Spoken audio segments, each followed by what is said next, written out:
පාටකුරුල්ලෝ කතාව සමගින් එකතු වෙලා ඉන්න ඔයාලව ගොඩාක් ආදරෙන් පිළිගැනීමට කැමැත්තක් තියෙනවා. ඉතින් පාටකුරුල්ලෝ කතාවේ කෙවින් සහ නුරාන් අතර ඇතිවෙන මේ ගැටුම ඉතාමත් දරුණු එකක් වෙන්න පුළුවන්. කෙවින්ගේ සිතේ කාලයක් තිස්සේ තිබූ වෛරය සහ පීඩනය මේ අවස්ථාවේදී ප්‍රචණ්ඩත්වයක් ලෙස පිටතට පැමිණීම පුදුමයක් නෙමෙයි. නුරාන් අවසානයේ පරාද වෙලා රෝහල්ගත වීමටත් ඒ වගේම හිරගෙට යාමටත් ඉඩකඩක් තිබෙනවා. නුරාන්ට එරෙහිව නීතිමය ක්‍රියාමාර්ග.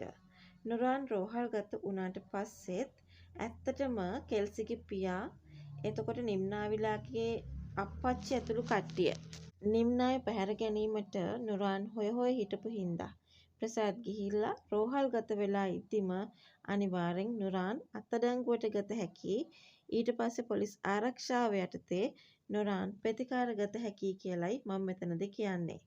නුරාන් රෝහල් ඇඳුම් මත සිටිනු දැකීමෙන් කෙල්සි දැඩි සතුටට පත් වෙනවා ඇති.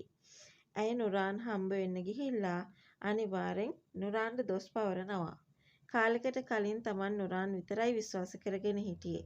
තමන්ගේ පවුලේ ගොඩ දෙනෙක්ට ඒ හින්දා කරදර ඇති වුණා.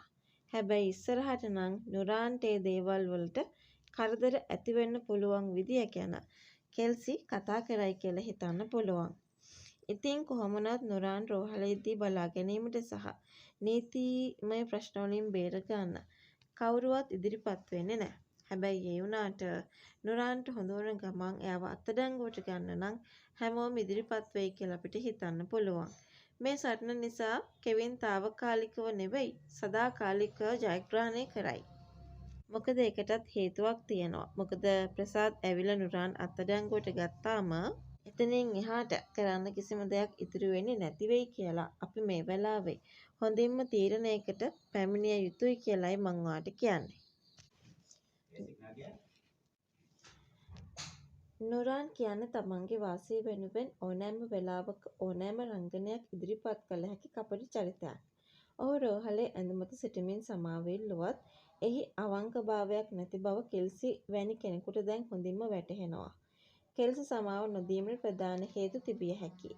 නුරාන් මීට පෙර අවස්ථා ගණනාවකදීම කෙල්සිට වගේම කෙල්සිගේ පවුල අයවත් රවට්ටලා ඇති. ඒ වගේම අහිංසක රංගනය දැන් ඇයට හුරු පුරුදුයි.